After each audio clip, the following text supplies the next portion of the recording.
오늘은 기독교란 무엇인가 라는 제목으로 말씀을 나누고자 합니다.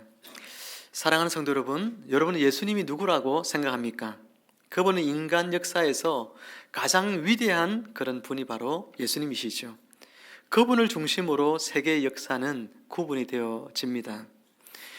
우리가 역사하면 영어로 히스토리 그렇게 이야기하는데, 이 히스토리라는 역사라는 단어는 His story, 그의 이야기, 예수님의 이야기, 그렇게 말할 수가 있습니다. 예수님이 오시기 전과 예수님이 오시고 난 이후의 역사는 바로 예수님을 기점으로 나누어진다라고 하는 것이죠. 우리가 기원전, 지금 기원 후 지금 몇 년이죠? 2023년. 그 이야기는 예수님이 오신 지 얼마 됐다는 이야기예요? 2023년이 되었다는 이야기이죠. 우리가 맨날 달력을 보지만 이 달력이, 이 연도가 어떻게 시작이 됐는지 모르고 살아가는 사람들이 참 많습니다. 그것은 바로 예수님 오신 이후 2023년 되었다는 이야기입니다. 역사를 그 한 사람의 이야기로 말하고 있는 데에는 그분의 이야기, 예수님의 이야기가 전해지는 곳마다 세상이 뒤바뀌었기 때문입니다. 예수님의 복음이 전해질 때에 노예 해방운동이 일어나게 되었고, 남녀 간의 평등권이 예수님의 복음으로 말미암아 남녀 평등권이 생기게 되었고, 여성들에게 선거권이 생긴 것도 여러분 예수님으로 말미암아 선거권이 생긴 것입니다. 아동들에 대한 복지법, 그와 같은 법들이 다 예수의 복음이 들어갈 때에 세상이 바뀌어진 결과로 나타난 일들이었습니다. 온 세상 어느 곳에든지 예수님의 이름이 전해진 곳마다 자유가 일어나고, 그리고 사랑과 평등과 이와 같은 운동들이 각 나라마다 일어나게 된 것을 우리는 세계 역사를 통하여 너무나도 잘 알 수 있습니다. 도대체 예수님이 누구시길래 그분의 이야기가 전해지면 세상이 변할까요? 그러면 우리는 예수님이 누구신지 어떻게 알 수가 또한 있을까요? 오늘 우리는 기독교의 본질, 우리가 믿고 있는 기독교가 뭔가, 이 본질을 예수님께서 직접 자신이 고백하신 이야기로 함께 말씀의 은혜를 나누고자 합니다. 예수님이 누구신가? 오늘 세 가지를 나누는데요. 첫 번째로 예수님은 우리가 잃어버린 세계로 가는 유일한 길입니다. 우리 인간들은 하나님과의 관계 안에서 살도록 창조가 되어졌습니다. 그러므로 하나님과 관계 없는 삶을 살면 인생은 공허할 수밖에 없다는 것이죠. 아무리 넓고 쾌적한 아파트에 살아도 여러분 마찬가지입니다. 영혼 깊은 곳에 좀처럼 사라지지 않는 불안감이 사람들 마음속에는 누구나 있는 것입니다. 어느 위대한 칼럼니스트 한 사람이 대단한 성공을 이루고 난 뒤에 그가 이런 고백을 합니다. 꿈을 쫓느라 내가 현실을 낭비했을까봐 두렵다라고 하면서 그는 이런 이야기를 하죠. 인생은 거대한 수수께끼다. 그러나 그 의미를 발견할 시간이 없다. 인생이 수수께끼인데 인생이 도대체 뭐냐? 그것을 발견할 만큼 시간이 없다. 그렇게 이야기하면서 또 이야기를 이렇게 하죠. 솔직히 말하자면 내가 왜 태어났는가를 알 수 있는 시간이 내게 있을까? 나는 아직 그 질문에 대답을 하지 못하고 있다. 게다가 내가 앞으로 살아갈 날들이 얼마이든 간에 앞으로 살아갈 날들은 이제껏 내가 살아온 날보다는 많지 않다는 것은 확실하다. 이 문제를 계속 팽개쳐 두는 것은 분명 위험한 일이다.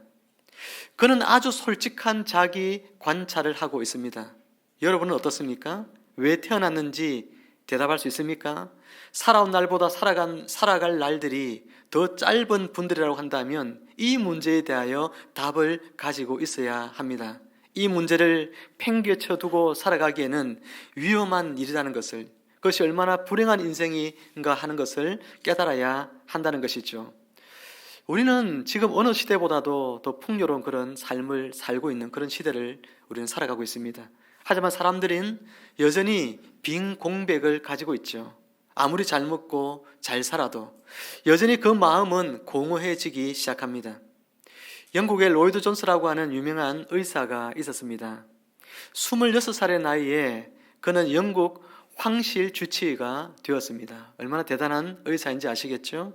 그런데 이 사람은 그 당시에 그가 모셨던 당대 최고의 의사가 있었는데 호워드 경이라는 의사가 있었습니다. 그 의사가 썼던 진료 기록부를 보면서 그는 깜짝 놀랐습니다. 호워드 경은 그 당시에 왕실에 있었던 아주 유명한 그런 사람들, 왕족들, 그 다음에 장관이나 그리고 국회의원들이나 할 것 없이 그 수많은 사람들을 진료를 하고 진료 기록을 남겼는데, 그런데 그 사람들의 병의 원인이 하나같이 뭘까요, 여러분?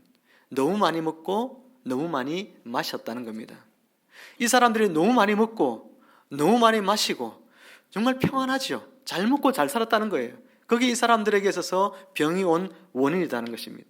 도대체 왜 이 사람들은 먹어대고 또 마셔대는가 하는 것이죠. 사람들은 왜 그렇게 수도 없이 먹어대고 마셔대고 그렇게 살아갈까요? 뭔가 허전한 인생을 채우고 싶기 때문입니다. 뭔가 채워보려고 끊임없이 먹고 마셔도 그 마음의 공백은 채워지지 않습니다. 로드 존슨은 사람의 문제는 질병이 아니라 사람답게 살지 못하는 것이라는 사실을 깨닫습니다. 이 병이 진짜 문제가 아니고 이 병의 가장 근본적인 원인이 뭐냐 하면 사람들은 그 인생을 채우지 못하는 공허함이라는 거죠. 내 마음속에 아무리 잘 먹고 잘 살아도 채워지지 않는 목마름이 인생의 근본적인 문제임을 깨닫습니다. 그래서 이 로드 존슨은 질병을 치료하는 의사로서, 그가 왕실 주치의로서 대단한 성공을 거둔 사람이지만 그러나 그 일을 그만두기로 작정합니다. 그리고 신학을 해서 목사가 됐지요. 육신보다 영혼의 치유가 더 시급하다라고 생각했기 때문입니다. 사람이 생리적으로 원래 안고 있는 그 공백은 아무리 멋진 자동차를 몰고 인생이 성공해서 대저택을 소유하고 살아간다 할지라도 결코 채워지지 않습니다. 잘 자라준 자녀들과 친한 친구들이 그 언저리에 남아있다 하더라도 여전히 그 공백이 채워지지 않습니다. 정말 나이를 먹어갈수록 점점 드는 생각이 인생은 참 허무하다, 그런 생각이 들어갑니다. 그런 삶의 의미와 목적을 찾기 위해서 많은 사람들이 그런 노력을 하는데 그 중에서 정말 엄청난 노력을 했던 한 사람이 있습니다. 그가 바로 전쟁과 평화라는 희대의 명작을 남긴 레오 톨스토이죠. 이 톨스토이는 예수님을 믿는 사람이었습니다. 기독교인이었습니다. 그런데 어느 날 기독교를 거부합니다. 그리고 대학을 떠나면서 그는 인생의 한 목표를 정합니다. 어떤 목표를 정하느냐 하면 내가 살아가는 인생에 내가 최대한의 쾌락을 누리며 사는 것, 이것이 내 인생의 목표다. 이렇게 목표를 정해요. 이제는 앞으로 내가 세상 살면서 내가 즐길 것 다 즐기면서 가장 극한 쾌락을 누리면서 내가 살겠다. 그렇게 마음을 먹고 사교계에 진출을 합니다. 엄청나게 술을 퍼마시고 난잡한 사생활에 빠집니다. 도박을 합니다. 그렇게 하면서 방탕한 생활을 하면서 인생을 탕진하기 시작합니다. 그런데 어떻게 됐을까요? 인생이 그러면 내가 극한의 그런 쾌락을 누리며 살면 인생은 정말 행복할까요? 톨스토이는 그것이 아님을 깨닫습니다. 그렇게 살아가는 인생에 행복이 없음을 깨닫습니다. 그래서 그가 이번에 생각한 것은 뭐냐면 돈을 벌 수 있는 만큼 내가 많이 한번 벌어보리라 마음을 먹습니다. 부모의 유산이 많이 있었어요. 톨스토이는 재산도 있었지만 또 그가 쓴 책이 굉장히 인기를 끌었기 때문에 많은 여러분 책을 출版하면서 인세를 받았습니다. 그러나 그 많은 돈들이 톨스토이의 삶에 만족을 주지 못했습니다. 여러분, 가장 그래서 그가 이제는 마지막으로 큰 기대를 건 것이 있습니다. 그것은 뭐냐면 남들이 하는 것처럼 내가 아주 어여쁜 아내를 얻어서 자녀를 놓고 그렇게 살아가면 인생에 정말 궁극적인 행복이 주어지겠지, 그렇게 생각을 하고 상냥한 아내를 얻습니다. 그리고 많은 자녀를 낳습니다. 그러나 삶의 만족이 살아가면서 정말 그럼에도 불구하고 채워지지 않는 그런 마음의 공허함들이 있었습니다. 자기의 마음의 이 목마름, 뭔가 채워지지 않는 이것이 도대체 채워지지 않기 때문에 아무리 노력해도 채워지지 않아서 그가 마지막으로 결심한 것이 뭐냐면 자살을 하는 것이었습니다. 내 인생은 의미가 없다. 내가 살아도 의미가 없다. 내가 온갖 별짓을 다 해도 내 인생에는 이렇게 만족이 없구나, 그런 생각을 하게 된 것이죠. 근데 톨스토이가 자신만 그런가 생각해 보니까 주변에 있는 사람들을 가만히 돌아다 보면서 톨스토이는 깜짝 놀랍니다. 자기만이 아니라 자기 친구들도 자신 주변에 있는 사람들도 인생의 공허함 속에서 살고 있더라는 것이죠. 인생이 품어야 될 가장 중요한 질문, 나는 도대체 왜 태어났는가? 나는 도대체 지금 어디로 가고 있는가? 내가 이 땅에 사는 목적은 뭔가? 이것을 알지 못한 채 주변에 너무나 많은 사람들이 그렇게 살아가고 있더라는 사실입니다. 그것에 깜짝 놀랍니다. 많은 사람들이 모두 삶에 있어서 정작 했어야 될 중요한 질문들에 대하여 정면으로 그 질문을 마주 대하면서 실험하면서 그 답에 대한 물음에 대한 해답을 얻기 위해서 살아가고 있지 않다는 사실들을 보면서 톨스토이는 충격을 받았던 것이죠. 사랑하는 성도 여러분, 여러분이 물어야 될 중요한 질문은 뭘까요? 여러분은 왜 태어났는가 하는 것입니다. 여러분 왜 태어났습니까? 여러분 어디로 가고 있습니까? 나는 누구인지, 내 삶은 무엇인지 여러분 그것을 답할 수 있습니까? 톨스토이는 마침내 러시아의 평범한 농부들의 기독교 신앙을 통해서 이 질문에 대한 대답을 발견합니다. 농부들이 무슨 돈이 있겠습니까? 농부들은 보통 가난하잖아요. 근데 그 가난한 농부의 삶을 살아가는데 그 러시아의 그 농부들이 너무 행복해하고 감사해하게 살아가면서 인생의 참된 목적을 알고 그렇게 살아가고 있었습니다. 그래서 도대체 이 사람들은 행복의 이유가 뭘까 들여다 보니까 그 사람들은 바로 예수님을, 구주를 믿고 예수님 안에서 자신의 인생이 어떤 삶을 살아야 하는지 그 목적을 깨달았던 사람들이었던 것이죠. 톨스토이 후 우리는 100여 년의 세월이 흘렀습니다. 우리의 사는 모습은 톨스토이가 살던 때와 별반 다르지 않습니다.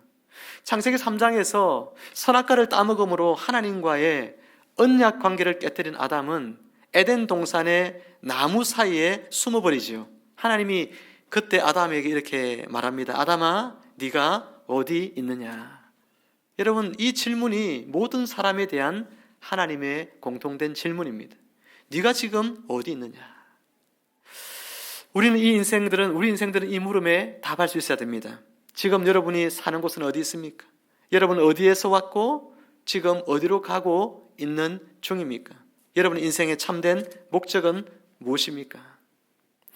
버나드 쇼라는 노벨 수상자였던 영국의 유명한 시인은 그의 묘비에 이렇게 쓰여져 있는 것 여러분 아시죠? 우물쭈물하다가 내 이럴 줄 알았다. 인생은 참 짧습니다. 이 짧은 인생, 본질이 아닌 것을 쫓아가느라 어떤 사람은 쾌락을, 또 돈을, 성공을, 그것을 쫓아가다가 인생을 이렇게 허비하고 진짜 내가 붙잡아야 될 그 가치를 잃어버린 채 여러분 살아가는 그런 인생은 여기에 안 계십니까? 우리도 우물쭈물하다가 그 인생이 끝나버리고 말 것입니다. 사랑하는 성도 여러분, 톨스토이처럼 여러분의 인생이 방황을 멈추고 인생의 참된 목적을 따라 살아가기를 원한다면 하나님과의 관계를 가져야 됩니다. 그러면 여러분의 삶과 여러분의 삶의 목적과 의미가 더욱더 선명해질 것입니다. 이제껏 보지 못했던 결과를 보게 될 것입니다. 이제는 다시 옛날의 삶으로 나는 돌아가고 싶지 않다, 그렇게 생각되어질 것입니다. 예수님이 바로 하나님과 우리 사이를 잇는 유일한 다리이자 참된 진리이시기 때문입니다. 예수님을 믿음으로써 우리는 우리를 향한 하나님의 사랑과 그분의 계획을 알게 되고 비로소 우리 인생은 진정으로 풍요롭고 복된 삶을 살아가게 되는 것입니다. 이 축복을 여러분 모두의 삶에서 날마다 경험하면서 살아가시기를, 길 대신 예수님을 만나시기를 주님의 이름으로 축원합니다. 예수님은 누구실까요? 두 번째로 예수님은 혼란스러운 세계 속에서 우리가 붙잡을 수 있는 유일한 진리이십니다. 여러분, 사람들은 옳지 않은 것에 여러분 신실하기만 하면 무엇을 믿든지 별로 상관없다, 이런 사람들이 있어요. 신실하게만 하면 무엇을 믿든 상관없다. 그런데 옳지 않은 일에 사람들이 신실할 수도 있습니다. 히틀러 같은 사람들은 옳지 않은 일에 신실했죠. 자신의 아리안 민족에 대한 그런 우월성 때문에 옳지 않은 일이지만 수백만 명의 유대인들을 학살했습니다. 여러분, 우리는 무엇을 믿느냐, 어떻게 사느냐 하는 부분에 우리가 여러분 믿고 있는 또 이 생각들이 우리의 삶에 굉장한 지대한 영향을 줍니다. 사람들은 기독교에 대해서 이렇게 말을 합니다. 기독교는 당신에게 좋은 것이겠지만 나에게는 아닙니다 라고 이야기하는 사람들이 있습니다. 하지만 이것은 결코 논리적인 태도가 아닙니다. 만약 기독교가 정말 진리라고 한다면 우리 모두에게 생명이 걸려있는 중대한 문제이기 때문에 그렇습니다. 만약에 기독교가 진리라고 한다면 기독교인들은 쏟고 있으며 우리에게 좋은 것도 아닙니다. 여러분, 이렇게 사람들이 생각을 합니다. 여러분, 질문해 봅시다. 여러분, 기독교인들은 기독교를 진리라고 하죠. 그런데 여러분들, 많은 사람들은 기독교가 진리가 아니라고 생각하는 사람들이 있습니다. 그런데 만약에 기독교가 진리라고 한다면 어떻게 될까요? 기독교가 진짜로 진리라고 한다면 그것을 안 믿었을 때 어떤 일이 생길까요? 진리가 아니면 괜찮겠죠. 진리가 아니면 그들을 안 믿는 그대로 진리가 아니니까 괜찮겠지만 기독교가 진리인데 그것을 아니라고 내가 생각하고 믿지 않는다면 이거는 크나큰 여러분 인생의 오점이 되어지는 일이 되는 것이죠. 예수님에 대해서 우리가 한번 생각해 봅니다. 예수님이 정말로 하나님의 아들인 게 맞느냐라고 하는 사실에 대하여 사람들은 그렇지 않다 생각하는 사람들도 있고 기독교인들은 예수님은 하나님의 아들이다 이렇게 믿고 있습니다. 여러분, 자신이 하나님의 아들이라고 주장하신 이 예수님, 이 분을 우리가 믿어야 되느냐 믿지 말아야 되느냐, 이것은 굉장히 중대한 질문이죠. 예수님께서는 스스로가 하나님의 아들이라고 이야기했습니다. 그렇다고 한다면 예수님은 정신 나간 사람이거나 희대의 사기꾼이거나 아니면 뭐죠? 예수님은 진짜 하나님의 아들이거나. 여러분, 이것 외에 다른 답이 없습니다. 그런데 많은 사람들은 예수님에 대하여서 어떻게 믿고 있습니까? 그분을 4대 성인 중에 한 분으로 믿고 있습니다. 인류의 위대한 서성으로 믿고 있죠. 이거는 어폐가 있는 이야기예요. 예수님께서 나는 하나님의 아들이다, 나를 말미암지 않고는 하나님께로 갈 수가 없다, 내가 유일한 진리다 이렇게 이야기하셨는데 그 예수님을 정신병자이거나 아니면 사기꾼이거나 이렇게 여기지 않는다면 예수님을 그분 말씀하신 대로 정말 하나님의 아들이구나 라고 우리는 믿어야 되는 것이죠. 그런데 그렇게 믿지 않고 사람들은 인류가 존경하는 그런 위대한 서성 중에 한 사람으로 예수님을 믿고 있다는 것이죠. 이것은 아주 크나큰 위선이죠. 예수님을 믿지도 않으면서 예수님을 위대한 인류의 스승이라는 반열에 올려두고 예수님을 그렇게 높인다고 하는 것은 위선 중에서도 크나큰 위선인 것입니다.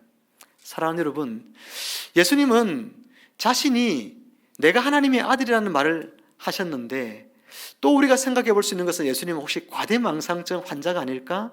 아니면 예수님은 진짜 하나님의 아들일까? 이걸 생각해 볼 필요가 있습니다. 만약에 과대망상증 환자라고 한다면 정신병원에 들어가 계셔야겠죠. 그런데 예수님의 모든 말씀을 들어보면 얼마나 논리적인지 모릅니다. 그 말씀을 들으면서 수많은 사람들이 감동을 받습니다.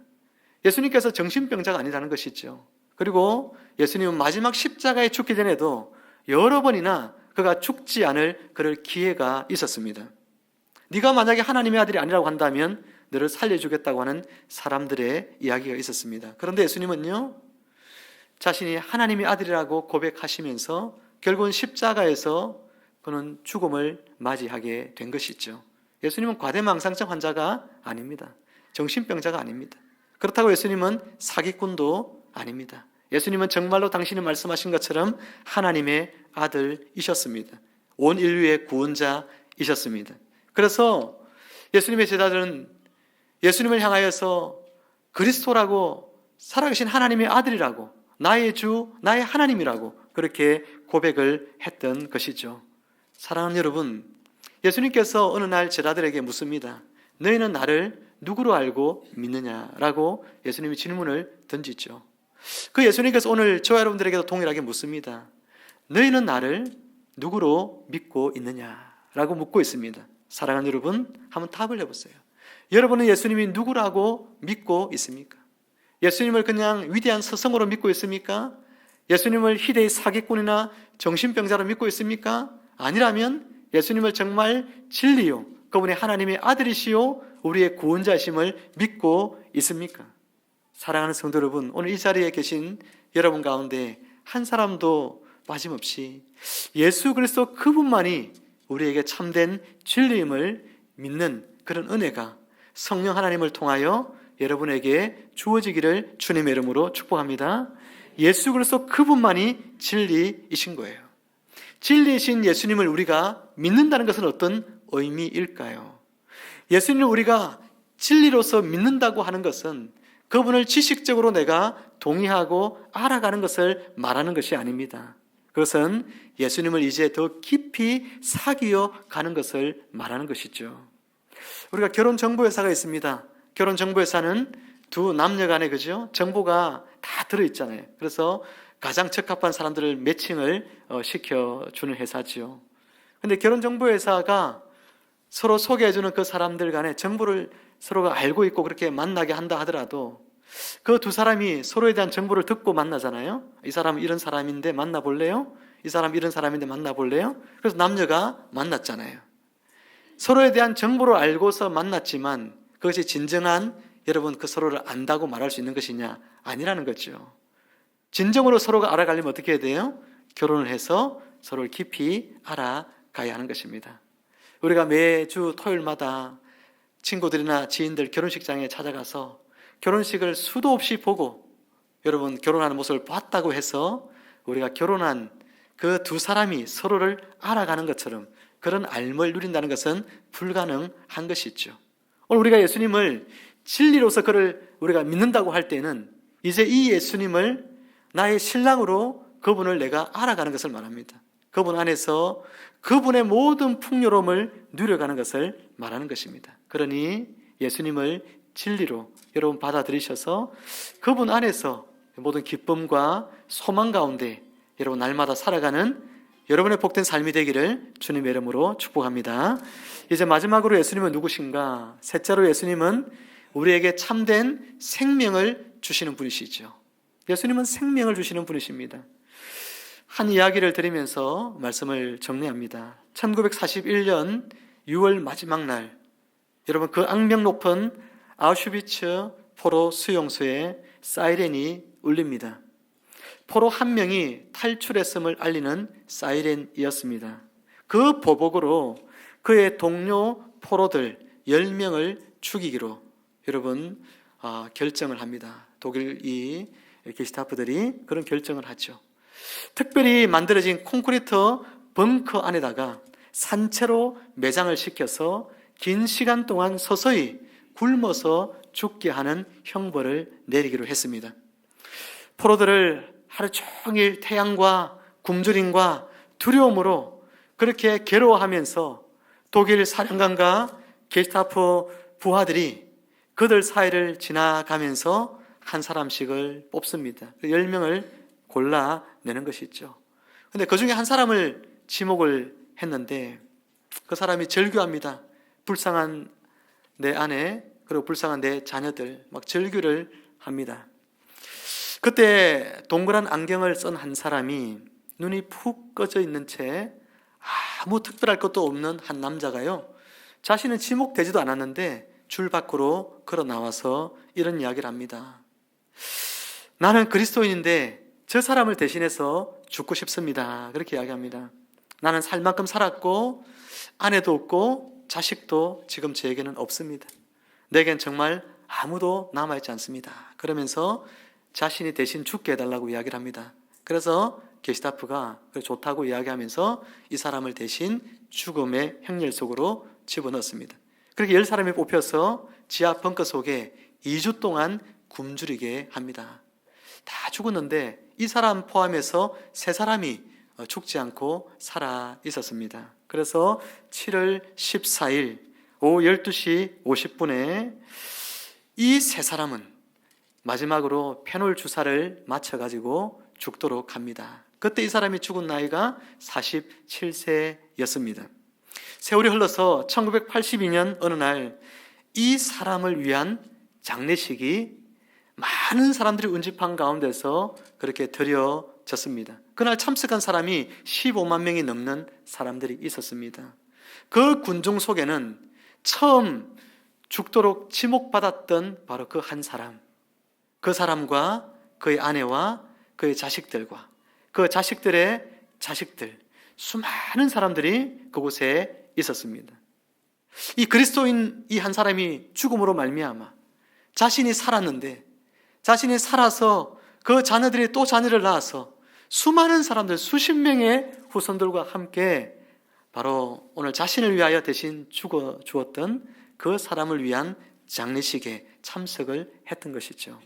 여러분, 2000년 전에 유대 땅 골고다 언덕 위에 세워져 있던 십자가 위에 33세의 한 청년이 못 박혀 죽었습니다. 그는 아무런 죄가 없었습니다.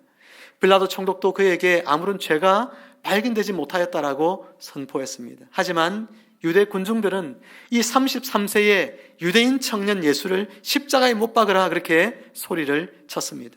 그렇게 그는 죄가 없음에도 십자가에 못 박아 죽었습니다. 그리고 죽어가면서 예수님은 이런 말을 하시죠. 저들의 죄를 용서하여 주옵소서. 저들은 자신이 하는 일을 알지 못하고 있습니다 라고 하나님 앞에 기도를 올려드렸습니다. 왜 아무런 죄가 없는 예수님이 죽으셔야만 했을까요? 성경은 그가 죄인들을 위해 죽음을 당했다 이렇게 말씀합니다.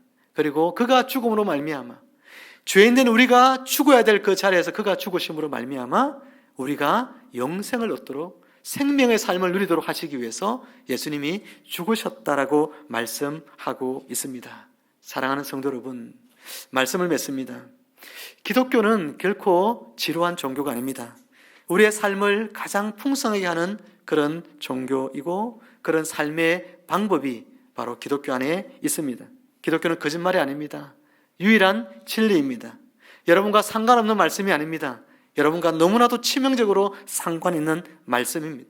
기독교는 우리 삶 전체를 바꾸어 놓습니다. 예수는 우리 모두에게 없어서는 안 되는 분이십니다. 그분은 말씀합니다. 내가 곧 길이요 진리요 생명이라고 말씀하셨습니다. 인생 가운데 인생의 목적을 발견하지 못하고 어디로 가고 있는지 여러분 방황하고 있는 분은 안 계십니까? 여러분 인생의 진정한 목적을 알기를 원합니까? 그래서 참다운 인생의 목적대로 살기를 원합니까? 길 대신 예수님을 만나시기를 주님의 이름으로 축복합니다. 그릇된 신념 가운데 헛된 것을 믿으며 여러분 그렇게 살아가는 사람들이 세상에 많이 있는데 혹시 여러분 중에도 그런 분은 안 계십니까? 세상에 참된 진리, 우리가 영원히 붙잡아야 될 참된 진리는 오직 예수밖에 없다는 사실을 믿으시는 여러분 되기를 축복합니다. 죄인된 우리를 또한 우리를 위하여 자신의 목숨을 내어주심으로 우리의 영생을 허락하여 주신 예수 그리스도, 그분이 바로 생명입니다. 그분 안에 내가 거할 때 우리는 죽어도 죽지 않는, 또 살아서 영원히 사는 그런 놀라운 영생의 삶을 우리는 살아가게 된다는 것을 오늘도 믿으셔서 길과 진리와 생명 되신 이 예수 그리스도를 여러분 구주로 믿고 그분 안에서 복된 인생을 살아가는 여러분의 모든 삶이 되기를 주님의 이름으로 축원합니다. 함께 기도하겠습니다. 하나님 아버지 은혜를 감사합니다. 오늘 우리가 참으로 죄인이었고 인생의 참된 목적을 알지 못한 채 살다가 그렇게 허망하게 죽어서 영원한 지옥의 형벌 가운데 떨어질 수밖에 없는 인생들이었지만 길과 진리와 생명 되시는 예수님께서 이 땅에 오셔서 우리를 위하여 십자가에 자신의 생명을 내어주시고 우리에게 인생의 진정한 길을 가르쳐 주시고 진리가 되어주시고 우리에게 생명의 그 삶으로 우리를 초대하여 주셔서 우리가 이제는 하나님의 자녀가 되고 또 하나님에게로 가는 그 길을 우리가 발견하고 영생의 삶을 그리스도 안에서 누릴 수 있도록 저희의 인생을 축복하여 주시니 감사를 드립니다. 우리 인생이 주님이 가르쳐 주시는 그 목적대로 인생을 살게 하시고 주님의 진리 안에 거하게 하시고 주님 주시는 생명의 기쁨과 환희 가운데서 날마다 인생을 복되게 살아가는 저희들의 삶이 되도록 축복하여 주옵소서. 감사드리오며 예수님의 이름으로 기도하옵나이다. 아멘.